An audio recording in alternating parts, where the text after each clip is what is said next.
In this video, I'm going to introduce a couple new concepts, and I'm going to use these, what we call parallettes, to demonstrate.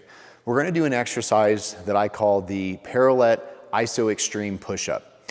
I call them iso extremes because a true isometric is when I hold a position and there's no motion, right? So if I push into this super hard, again, I'm pushing, I can push maximally, it doesn't matter, but bottom line is there's no lengthening or shortening of a muscle.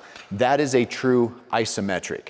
However, when I get into an extreme range of motion where it doesn't feel like I can go any farther, it looks like I'm holding the position, which again would be an isometric, but I don't want to actually hold.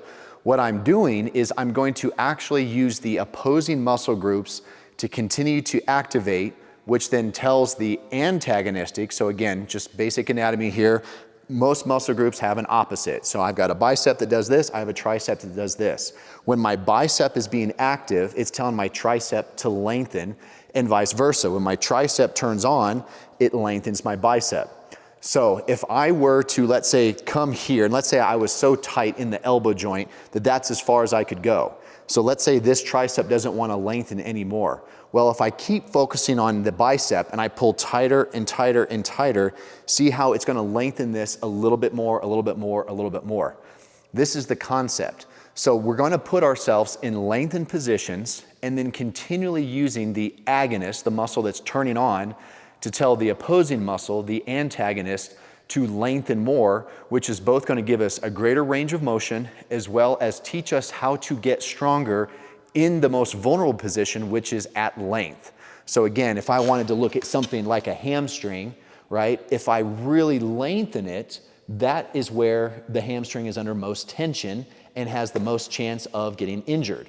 But if I now put it under tension and I try to strengthen this in its lengthened position, that would be a way of, in essence, safeguarding my hamstrings and get stronger when they're most vulnerable. So we use this concept of the iso extreme to go into its deepest range of motion, but then continue to pull harder from the antagonist muscle groups so that it lengthens more and more and more.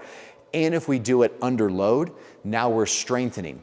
This is why in my program, we really don't do a ton, if at all, of static stretching. Because if I have tight hamstrings and I just go and I stretch them out, okay, first, I didn't stop to ask the question, why are they tight to begin with? I want to get to the root cause of why are they tight, because I guarantee you when you were a little kid, you didn't have to stretch before going out and playing at recess.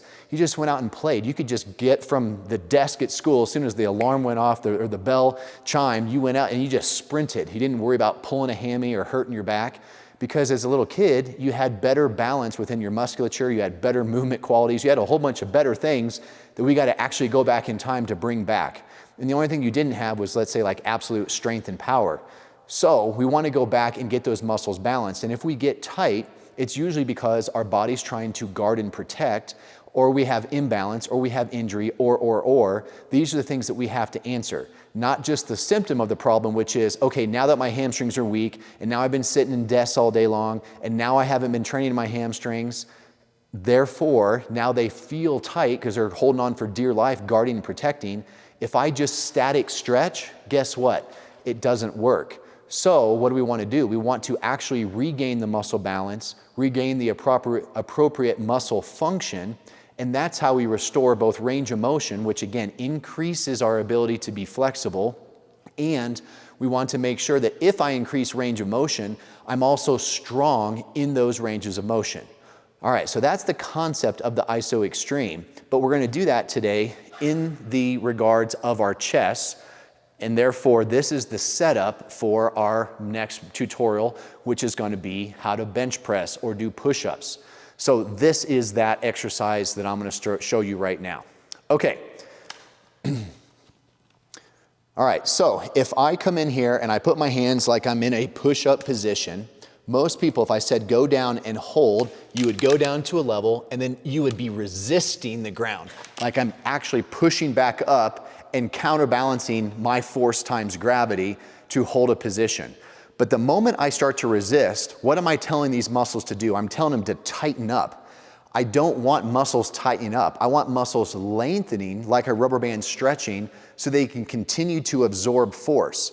If you think about it, Big, strong guys all the time blow out their knees, ACLs, whatever, if they just slip off of a curb, because in that split second of the slip, their muscles go, oh crap, and they tense up. And when the muscles are tense, now they can't absorb force. Now that force goes in the knee, bam, there it goes.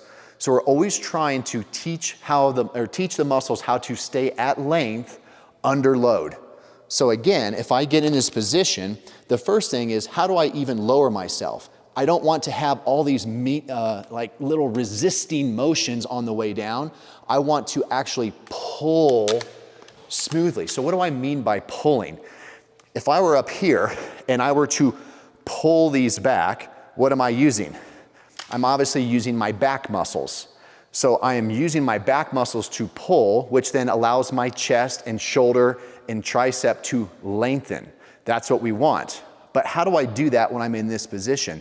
We have to change the motor pattern and think. If I were here, I've got resistance, but if I were to do a row, that's a pull. Now what happens if I row both hands at the same time? If I just row, boom, I literally just pulled myself into position. So this is the concept that we have to use, whether it's me pulling myself down in a squat, whether it's me landing, hitting the ground, and immediately pulling, because that's the only difference. It's the same function, it's just at a higher velocity with more force. And that's what sports training really is. Can I do the same movements, biomechanically correct, and do them under load, at high loads, at high velocities? The more you can do that, the further you can go in professional sports. So, all right, so coming back to this, I'm going to get in position. I'm going to drop my shoulder blades back and down. So again, just like our back tutorials, we want to lock in, because if my shoulders are forward, where's the pressure? It's right here. So I'm going to lock in my shoulders back and down, which also, see my elbows rotate in. Now I'm in more of a 45 degree, because if this is flared out, now the motion is here, horizontal, which puts pressure on my shoulder. You'll see this in the bench press tutorial. This is how people get shoulder pain when they're bench pressing, because they're here, they're not locked in here, where the lats can activate and lengthen the chest. All right, so once again, I'm gonna get in my push-up position. I'm gonna lock in my shoulders. My waist is neutral. If you look at me from the side, I'm not sagging my hips here. My butt is not up in the air. I'm here, and then I use my abs to tuck my pelvis, keep my glutes engaged. From here, with my shoulders back, my head is neutral.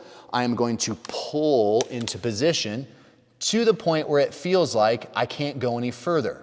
The reason why it feels like I can't go any further is because that's as much as my brain is allowing my chest to lengthen before it wants to start to resist. Okay, that's just our foundational point. So I'm gonna get in that position, and I want you to see from the side what happens as I continue to pull with my back. So now from the side here, again, drop the shoulders, tuck the pelvis, head is neutral, pull into position. If I just relax right now, that's where I can go. But watch, I'm gonna keep dropping my shoulders down, and I'm gonna pull as if I'm pulling my elbows behind me. Do you see how I continue to drop, drop, drop, drop, drop? And then now I'm fully lengthened, and then now I can use my lats and my triceps to drive back out.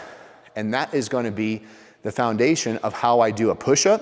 It's gonna be the foundation of how I do my bench press, but it all starts by getting the proper position, by lengthening, therefore absorbing a muscle. Now I've stretched the rubber band, so now when I let go, it can shoot off. If the rubber band is brittle, it just snaps instead. So we lengthen, lengthen, lengthen, learn how to get in that position. Then I can use my lats and my triceps to press, not my shoulders here.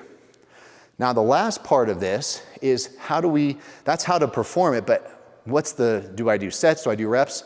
Well, in our ISO extremes, we tend to start people by doing 1 minute eccentrics, the lowering phase of the pulling that we call the ISO extreme. 1 minute turns into 2. Eventually, for my professional athletes, we get up to where we can do these positions for 5 minutes straight. And why is that important? Well, in Soviet training, if you wanted to be fast, there were two ways to train. You either train really fast, because you don't get better at sprinting if you don't sprint, and you can train really, really slow, which is the iso extreme, because that prepares all the body. It also takes out momentum. It allows the nervous system to learn its position because it increases awareness. It also fatigues to the point where now we're getting in the connective tissue like the tendons. So these are factors like if I want to build tendon health for plyometric purposes, again, we can either do the plyometrics or we can do these iso extremes, which fatigues the muscle and allows me now to put more tension within the tendon itself where the muscles connect to the bone. So imagine this. I'm in here, I lock in, I pull down, and then I start my timer and I'm just going down, down, down, lengthening, lengthening, lengthening. All the while, I'm not tensing and I breathe. So as I'm breathing, I'm keeping my body from going into that sympathetic fight or flight state, and I'm learning how to relax under tension over time with fatigue so my muscles don't tense up, but they continue to lengthen and lengthen and lengthen and lengthen. And okay, maybe it's been a minute or if I keep going on, but the goal is at the end, if I've truly lengthened, that rubber band is ready to go and I can drive right out of it. So this is our iso extreme. Start off with 3 sets of 1 minute. Once that's easy, we go to 5 sets of 1 minute. Once you can do 5 1-minute sets, then you just go to a single 3-minute, then 4-minute, then 5-minute iso extreme. Now, I have a whole series that we'll go through to prepare the body in multiple elements with all of these iso extreme examples that serve as a great rehab tool. They're a great warm-up. They're actually a great exercise. And if I'm at a gym, or let's say I'm in a hotel room and I have no exercise equipment, I can still do most of these iso extremes and get a fantastic workout. All right, this is the iso extreme. This is the same concept of how we want to be in position to do push-ups. And this is the first tutorial that actually goes into our ability to bench press correctly, because in our bench press, we have to learn to pull into position. So at the bottom, I'm set up so I can actually push without compensating.